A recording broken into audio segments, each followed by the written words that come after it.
Mirëmëngjes.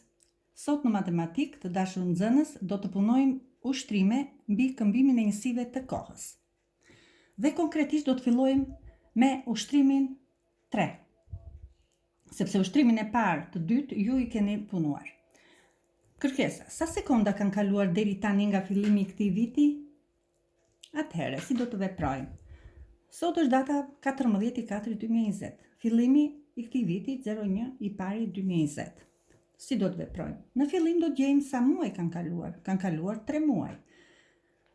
Sa ditë bëjnë këta 3 muaj? Duke filluar duke i mbledhur ditët e të 3 muajve. 31 ditë që ka janari plus 29 ditë plus 31 ditë marsi plus 14 ditë të prillit dhe bëjnë 105 ditë. Pra, që nga 1 janari deri në 14 prill janë 100, po sa sekonda? Atëre, ne dim që një ditë ka 3600, një ditë ka 24 orë. Një orë ka 3600 sekonda, atëherë 3600 sekonda herë 24 orë, 86400 sekonda. Po në 105 ditë, përsëri do të shumëzojmë 105 ditë, herë aq sekonda sa ka një ditë dhe dalin 9.072.000 sekonda. Pra, deri tani kanë kaluar 9.072.000 sekonda. Ushtrimi 4. Sa sekonda ka një orë mësimi matematike? Zgjidhja. Në fillim dim që një orë mësimi zgjat 45 minuta. 1 minutë ka 60 sekonda, po 45 minuta sa sekonda janë? 45 herë 60, 2700 sekonda. Pra, një orë mësimi zgjat 2700 sekonda. Ushtrimi 5. Zgjidhni 3 ngjarje të ndryshme historike. Sa dekada më parë kanë ndodhur ato? Atëherë, unë kam zgjedhur ngjarjen e parë, shpallja e pavarësisë, ngjarja e dytë, çlirimi i Shqipërisë, ngjarja e tretë, vendosja e demokracisë në Shqipëri. Ju, të dashur nxënës, mund të zgjidhni ngjarje të tjera, por rruga e zgjidhjes do të jetë njësoj.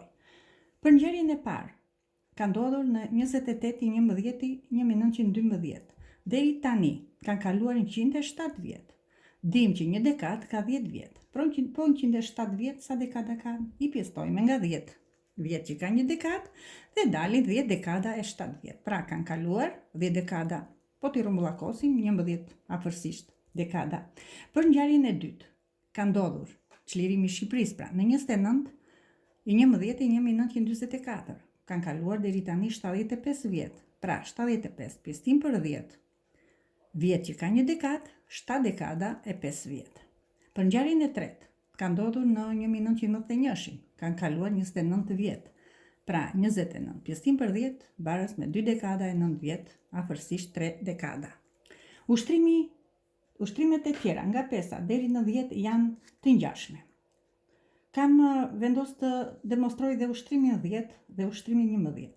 Në vend të pikave plotësoni numrin e duhur. 350 sekonda baras sa minuta, sa sekonda? 350, pra do të kthejmë nga sekonda në minutë.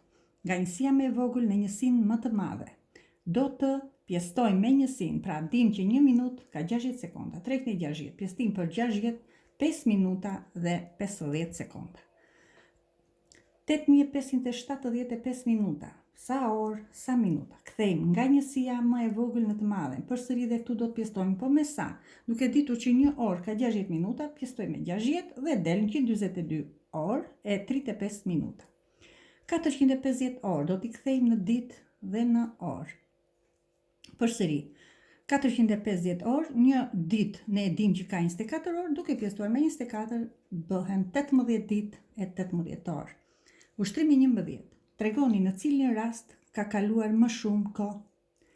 3 ditë, 4896 minuta apo 254.880 sekonda. Si do t'i krahasojmë ne këto 3 njësi kohore? Për t'i krahasuar ne na duhet që t'i kthejmë në të njëjtën njësi kohe. Pra do t'i kthejmë në sekonda. 3 ditë bëjnë 259.200 sekonda, 4.896 minuta dalin 293.760 sekonda.